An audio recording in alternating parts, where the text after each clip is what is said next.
तबारक व तआला लोगों के रिस्क से बरकत खत्म कर देता है, उसकी नाराजगी की ये निशानी है। अब बरकत खत्म होने के तरीके बहुत सारे हैं, अब उसको मैं आपको बताता हूं, लेकिन मुझे जो बात बहुत अहम लगी और दिल पर लगी, मौला अली करमल्लाहु वजहुल करीम एक बार बैठे हुए थे, तस्बीह पढ़ रहे थे, एक शख्स आया और बहुत बिफरा हुआ था, परेशान हाल था। दरवाजा खटखटाया, अंदर आया, मौला अली करमल्लाहु वजहुल करीम ने पूछा क्या बात है, क्यों इतना परेशान है? कहा कि मैं लुट गया, इतना बर्बाद हो गया हूं, मैं क्या करूं, मुझे कुछ समझ में नहीं आता। ये कई लोगों की जिंदगी में चलती हुई बात मैं आपके सामने रख रहा हूं। आज से 14 सदी पहले यही सेम मसला लेकर के आया, जो आज बहुतों के साथ ये चल रहा है। पूछा आपने क्या हुआ है? कहा अच्छा खासा मेरा बिजनेस चलता था, अचानक रुक गया। अच्छी खासी तिजारत थी, माल बहुत आता था, सब अचानक बंद हो गया। अब तो पोजीशन ये हाल ये है कि जिस चीज में हाथ लगाता हूं नुकसान ही होता है। और उसने ये भी कहा कि अगर मैं सोने को भी हाथ लगाऊं तो ऐसा लगता है मिट्टी बन जाएगी। सारी चीजें खत्म हो गई हैं। वो रोया जा रहा था और कहा कि मुझे इसका सबब नहीं पता है, क्या हो रहा है क्या नहीं है। मौला अली करमल्लाहु वजहुल करीम ने एक ही चीज फरमाया, कहा कि मैं तेरे सबब को पहचान लिया, ये जो चीजें हो रही है तेरे साथ, मैं तेरे सबब को पहचान लिया। कहा क्या है? कहा कि रब तबारक व तआला तुझसे नाराज है उन गुनाहों की वजह से जो तू जानबूझकर कंटिन्यू करता है, रोजाना जारी रखा हुआ है। मेरे अजीजों, लोगों के यहां आज ये सब चीजें हैं, लेकिन वो इस चीज की तरफ नहीं आते कि कौन से गुनाह उनके साथ चल रहे हैं।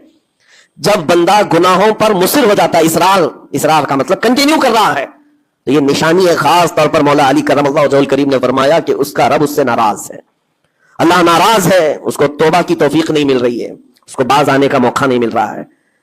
उसने पूछा कि मैं कैसे पता करूं कि कौन से गुनाह चल रहे हैं और किन गुनाहों की वजह से मेरे रिस्क की बरकत खत्म हो रही है। हजरत मौला अली करमल्लाहु वजहुल करीम ने फरमाया कि तुझे पता है, एहसास करना होगा, एहतसाब करना होगा। कुछ चीजें ऐसी हैं जिनको तू रोज कर रहा है। अगर फजर की नमाज के लिए नहीं उठता है, नमाज नहीं होती है तेरी, तो ये तो गुनाह कबीरा है। गुनाह कबीरा है, ये जिना से बढ़कर के गुनाह है, नमाज का तर्क करना। तो ये अगर तेरी जिंदगी में कंटिन्यू जारी है तो गोया कि तू हराम पर हराम, कबीरा पर कबीरा करता हुआ इस कदर इसरार करता जा रहा है, तो तेरे रिस्क की बरकत कहां रहेगी?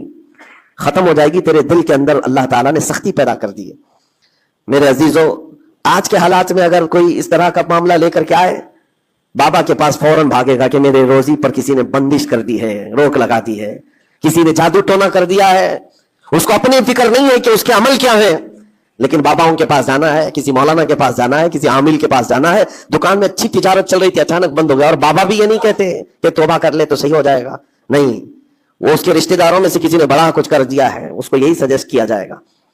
और ये ऐसा खतरनाक माहौल है, आप मैं देख रहा हूं, कोई भी उठ करके जाओ किसी आमिल के पास आप जाओ, कहा जाएगा कि बड़ा कुछ किया है आपके साथ, बड़ा कुछ किया हुआ है, तुम्हारी रोजी पे बंद बांधा हुआ है, तुम्हारी तिजारत पर जो है रोक लगाई गई है। कौन किया है? तुम्हारे चाहने वालों में से, रिश्तेदारों में से। और उस बंदे को रिश्तेदारों का दुश्मन बनाया जाता है। वो हर एक पर नजर रखता है, फूफू ने किया कि मामू ने किया कि चाचा ने किया, फला ने किया, सारे रिश्तेदारों पर उसकी शक की नजर है। ये कतई रहमी का एक बहुत बड़ा मजहर उसको बनाया जा रहा है। कितने घरों को इस तरह बाबाओं ने तोड़ रखा है, और अनजाने में ये दिमाग में यही बैठा करके रखा है कि नहीं, मेरी रोजी पर इन्होंने ही बंदिश बांधी है। यकीन के साथ किसी को नहीं मालूम। काश ये अगर उसको बताए होते, ये 99% जिनको तकलीफें हैं उनकी रोजी के मामलात, उनमें से 99% के हालात ऐसे हैं कि फजर की नमाज नहीं पढ़ते। ये किसी को तौफीक नहीं होती, किसी बाबा को, किसी आमिल को, कि इनको तंबीह करें। फजर की 2 रकात रिस्क के कई दरवाजे खोल लेती है। मेरे आका सल्लल्लाहु अलैहि वसल्लम का फरमान है, और तुम बिस्तर पर टांग फैला है, सोए हुए हो, और फिर शाम में उठकर बाबा के पास जाकर कहते हो बंदिश है, किसी ने बांध के रखा है, तुमने खुद अपने अमाल से बांधा हुआ है। और रब तबारक व तआला फरमाता है सूरह फातिर में, मा यफ्तहिल्लाहु लिन्नासि मिन रहमतिन फला मुमसिक लहा, अल्लाह अपनी रहमत से जिसके लिए दरवाजे खोलता है कोई उसे